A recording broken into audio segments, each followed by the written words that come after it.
Today, what I want to do is talk about why positive thinking and affirmations sometimes don't work.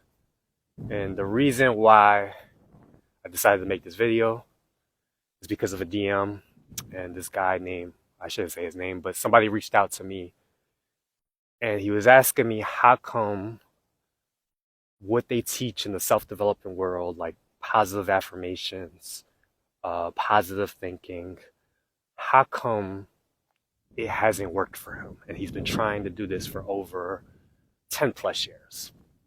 And I understand his frustration because from 2010 to about 2020, I was huge into the power of positive thinking. I read all of the books. I read, the first book was Think and Grow Rich by Napoleon Hill, Outwitting the Devil by him. I also read some of Tony Robbins stuff. I read The Secret.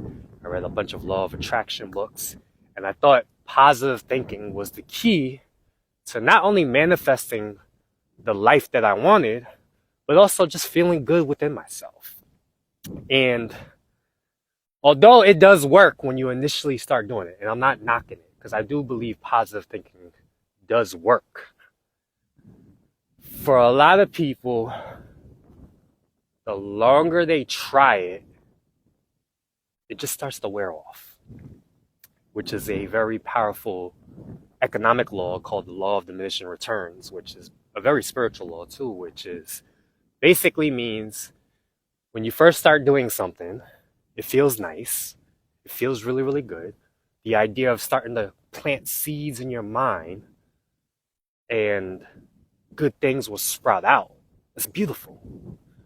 But just like with anything, the more you do it, the return on investment, the return on it, the feeling that you first generated, you're going to have to do more and more just to feel that same energy that you did when you first started.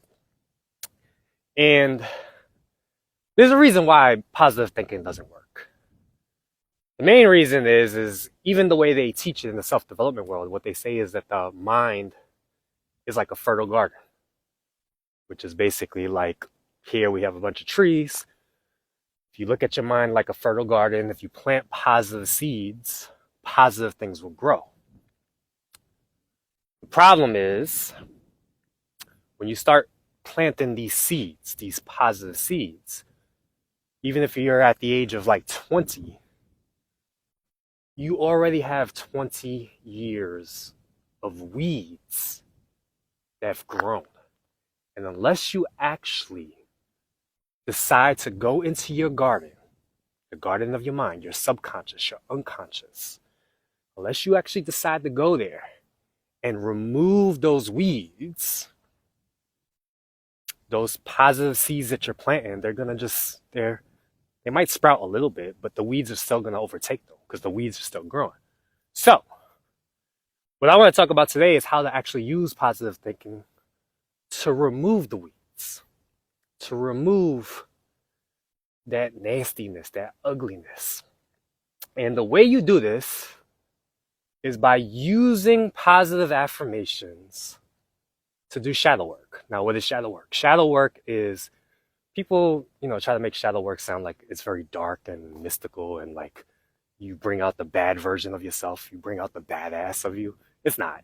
It's just basically the stuff that you have buried in your unconscious that you're hiding from. These are the things that you're not aware of. And when you learn to do shadow work, what you're supposed to do is do things, ask yourself questions, or make statements. That way, when you make the statements, you're going to feel triggers within you come up. And from there, you have to work with the triggers, work with the suppressed energy, work with the suppressed memories to actually start to release it, which is, by the way, a very, very painful process. This is the part that, people don't want to hear is like true healing, true growth is painful. I often say pain is the pathway to freedom. And people don't like to do shadow work, or the shadow work I recommend, because it is painful, but How are we going to use positive affirmations to come in contact with the shadow? Let's just start with a positive affirmation. The most popular one is, I am enough, right? And this is true. You are enough. You are enough when you identify with the right part of you, which is the source of consciousness that you are, the energy, the witness, or what I like to call the director. Realize that you're a spiritual being having a human experience, but a lot of us, we don't identify with the spiritual side of ourselves. We identify with the physical, the human form. We identify with the fact that I'm a man, I'm a woman, I'm a Democrat, I'm a Republican, I'm an American, I'm a Mexican, I'm a Christian, I'm a Muslim. Literally, when you start to with yourself, identify yourself with these physical things or these labels. This is literally when you start to fall from the Garden of Eden, as they would say in the Bible. So, because we don't identify with that part, we identify more so with the physical part, the part that we could actually see and feel on a daily basis, because a lot of us don't identify with that source. What we got to do is start releasing our entanglements to the physical. We have to release our entanglements to our beliefs. We have to release the entanglements basically to even what we want and desire. And how you do this, and we could do it by using powerful, affirmations, which is the main one. The main one they teach is I am enough. And yes, you are enough. When you identify with the source that you actually are, you are enough. But your unconscious, your shadow, it doesn't believe you. So even though you could keep on saying things like, I am enough, I am grateful to be breathing, I am a millionaire, I am confident, I am sexy, I am gorgeous, I am amazing. And yes, you're planting seeds, but the problem is those weeds have been there for a really, really, really long time. Eventually, they're going to knock them off. Right? So in the moment, it actually feels good to say, I'm sexy, I'm beautiful, I'm confident, I am enough, I am worthy. Now, what happens is, though, over time, it doesn't work no more. You're just creating dopamine spikes. You're just feeling really, really good in the moment. And when you start doing it for months, 2 years, this is why a lot of times even gratitude journals don't work, because eventually you run out of things to say. And how often can you say, I'm grateful to be breathing? I'm grateful to be alive. I'm grateful that I have $10 in my bank account because it's more than most people. How long you think you could feel that feeling of gratitude? You won't. Eventually, you're going to need more and more to feel grateful for. So what you could do instead is, what you got to really do is tune in. Right now, we could try it. Quiet your mind just for a second. And just notice what you notice. Notice the sounds that you hear. Notice your breath. Notice the pull of gravity on your body. And now, what I want you to do is mentally say to yourself a positive affirmation. Let's go with I am enough. I am enough. Just say that to yourself. And listen and feel. Now, what are you feeling for? I want you to know this. Is there a part of you? Is there a part of your unconscious, in your shadow, that's secretly saying, no, you're not. You're actually a piece of shit. You know why you're a piece of shit? Because you remember that time when you was 7 and you stole that pencil from that kid? That's why you're not enough. You're a piece of shit. So say it again. I am enough. And notice what happens. Is there a sensation deep inside that comes up that says, no, you're not? And it doesn't have to actually say, no, you're not. You just have to feel it. And what you notice, like for me, when I say I am enough, I am enough. Like I could feel like a twinge in the left side of my jaw. And that part of me is saying, no, you're not. You can fake it as much as you want. You could do the whole fake it until you make it as much as you want. But deep down, we both know, and this is your unconscious talking to you, we both know you're not enough. And what you have to do is when you say things like, I am enough, or even lie right now, say, I am a millionaire. I am a multi-millionaire. I am a multi-millionaire, because this is what they teach you to say. I am a multi-millionaire. Money flows to me effortlessly, abundantly. And for me, I could literally feel my throat tighten up.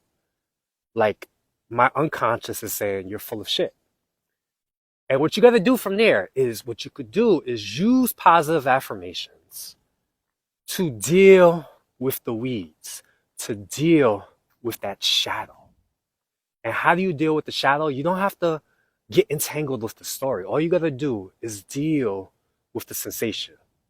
If you can release that suppressed, stored energy that secretly tells you you're not enough, because this is the hidden barrier that's secretly pulling you around, tugging you. Because every time you try to go and do that project that you said you was going to do, whether it's like right now, it's like January 22nd, you've been saying, I am going to go to the gym. I'm going to make a change. I'm going to lose all of this weight. I'm going to be sexy. This year is mine. Main character energy. I'm going to take care of myself. Me first. You said that at the beginning of the year, didn't you? And it felt good until about January 3rd, January 4th, because you planted those seeds. But guess what? Those seeds are getting pulled away by the weeds that are already there. And we don't have enough willpower to keep on planting these seeds. Those weeds are just growing. And unless we actually go and deal with the weeds, pull the weeds out, which is a fucking painful process. I can't emphasize this enough. It's very, very painful to do this work. But I love it because I understand that pain is the pathway to freedom. Again, pain is the pathway to freedom. So how do you do it? How do you release that shadow? How do you release the weeds? How do you pull the weeds out? When you say a positive affirmation, I am enough, and I feel my jaw twinge, or I say I am a multi-millionaire, and money flows to me effortlessly, and I can literally feel my throat tightening up. What you do is step one, just become aware of the sensation. Just become aware. It's right there. That's the first step. Aware. This sucks. Oh my God, the throat is tightening up. My jaw twitching. My heart is racing. Whatever's going on, become aware of it. Step two, you accept it. You give it space to be there. You give it permission to be felt. You give it permission to be experienced. You just sit with it. Accept it. Yes, I'm sorry. It's painful. It hurts. But I'm telling you right now, I'm telling you, this is a big secret. And this is not an ego statement at all. Nobody is doing this work. Nobody wants to do this work because this stuff is hard. This is literally what it means to be uncomfortable. Get comfortable being uncomfortable. We've all heard that. And usually in the self-development world, they'll say that. Get uncomfortable. Get comfortable being uncomfortable. What they mean is fight against this. Push. Push. No. We're not pushing here. What we're doing is relaxing, not resisting. Because the whole push motivation, when we constantly try to go into discomfort and we try to fight with it, what we're doing is suppressing more. We're putting more weeds down. What we got to learn how to do is not push. We have to learn how to relax into the discomfort. It's just like when you stretch. I don't know if you guys do my stretches, but if you do my stretches, you'll notice as soon as you go into a stretch, you go to a point where you can't go no further, there's going to be a tug. If you want to actually go further, the key is to not actually try to push more. The key is to actually relax into the discomfort. If you relax into the discomfort enough, they'll start to be released. They'll start to soften. They'll start to open. But initially, it's very, very painful. You have to really, really relax. You're like, oh my God, relax. I'm safe. I'm safe to feel this. I'm safe to experience this. So that's step two. When you feel that sensation, accept it. Allow it to be there. The third step, as you accept it and you pay attention to it and you watch it, and this is the key, we're watching it. We're not getting entangled with it. We're just watching it. We're feeling it. We're experiencing it. It's like watching a movie. Like we could be sad watching a movie, right? But it actually feels good to be sad watching a movie. We see the main character die and we start crying like, oh my God. It feels good to be a little sad, right? When we're watching this movie, or we get a little angry. Why is it that we're able to feel sad and still feel good while watching the movie? Because we don't get entangled with the movie. It's not personal. So even these feelings that are coming up within you, and yes, it's probably about your physical body, don't make it personal. Don't get entangled with it. Just watch it. But as you continue to watch it, which is step 2, accept it. Step 3, allow it to flow. It's going to start to move. And as you watch it move, sometimes they'll begin to transmute into a different emotion. Let's say it was sadness or not feeling enough or whatever. It might turn into anger. You go back to step 1, become aware of it. Just become aware of it. Accept it again. Allow that to flow. And as you continue to let this flow through you, in time, the 4th and final step, as you continue to watch, is you release it. You're releasing the weeds, your limiting beliefs, your suppressed emotions. And then from there, if you want to add the 5th and final step, I'm adding this step right now, it's coming to me. I'll call it direct. From here, once you release that weed, you did the shadow work, you cut everything. From there, you can start to plant the positive seed and actually feel the positive seed. That way, when you say something like, I am enough, you don't have to constantly keep saying it over and over. You just naturally feel it. You just naturally embody it. You just naturally move like you're enough. You just naturally move like you're confident. You just naturally move like you're attractive. You just naturally move like you're rich. This is how you use positive thinking, affirmations to release those weeds deep within your shadow, deep within your unconscious, and actually start to feel really, really good effortlessly. Like one of the things I like to do is, as opposed to a gratitude journal, I sometimes like to write the things I'm not grateful for. Why do I do that? Because the things that I'm not grateful for has a charge to it. It has heavy energy to it. So what happens is when I write things down that I'm not grateful for, and I actually allow myself to experience the anger, the sadness, whatever it is, and allow myself to experience those feelings, allow myself to become aware, accept it, allow it to flow, and allow it to be released, I naturally become more grateful. I don't have to say what I'm grateful for anymore. I'm just naturally grateful. So a question to you is like when you do gratitude journals and they're not working, why aren't you grateful? Why are you not grateful for your breath? Why are you not grateful for the fact that you could walk? Why are you not grateful for where you live? Ask yourself these questions. This is shadow work. Ask yourself, why am I not? Because there's weeds in there that's blocking your energy. And if you start dealing with these weeds, this is how you actually could use positive thinking to really, really transform your life. That way you just naturally move into alignment to what it is that you want. And then here's the key. Whatever it is that you want in life, you need to release the energy from that. What does that mean? Because a lot of us, we don't get what we want. Why? Because we're too attached to it. We're too entangled with it. It's like me as a guy, if I was single right now and there was a girl I really, really liked, and the fact that I want her so much, I start doing, as the girls would say today, I would start doing thirsty things. Like, oh, he's so thirsty. Why is he trying so hard? It's because I'm so attached to the outcome. So what happens is whatever it is that you actually want, you just naturally align with it. No effort. It becomes effortless. It becomes easy. It becomes smooth. And you just naturally get it without even trying. You're trying, of course. You're putting effort, but it's not a big deal. So, in my opinion, this is the way to get positive thinking to work. I hope it made sense. Remember, you got to remove the weeds. So use the positive affirmations to bring up the weeds, to bring up the triggers. deal with that. Once it's released, then plant the seed. All right. Hopefully you enjoyed the video. Peace.